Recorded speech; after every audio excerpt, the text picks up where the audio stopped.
为何要与母合灵？怎样才能和慈母通灵？大自然的日月星辰能准时的运作，这都是慈母的主宰。大自然就是慈母的分灵，也是慈母的化身。怎样体会慈母对子女们的爱？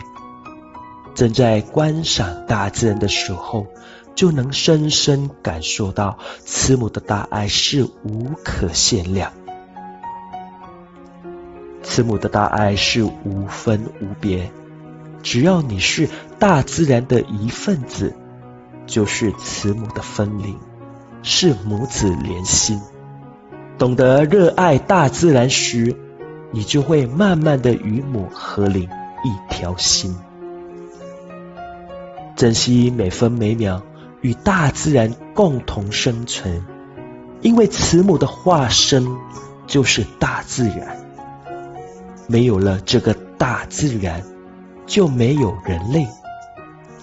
人类与大自然本是一体，是一母灵。要珍惜生命，因为活着就是慈母给予的恩典。如何报答慈母恩？人类要以行动证明自己是一个孝顺的孩子。简单说，就是要懂得保护、尊重大自然里的一切万物。懂得以慈待人，就是慈母教诲人类要尊重彼此。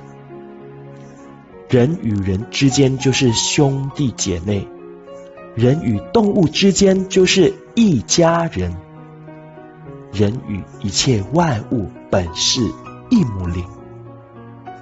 尊敬一切的生命，就是礼敬慈母的分灵。大自然就是慈母的真实化身。我爱大自然，就如爱慈母伟大的分灵。谢谢大家。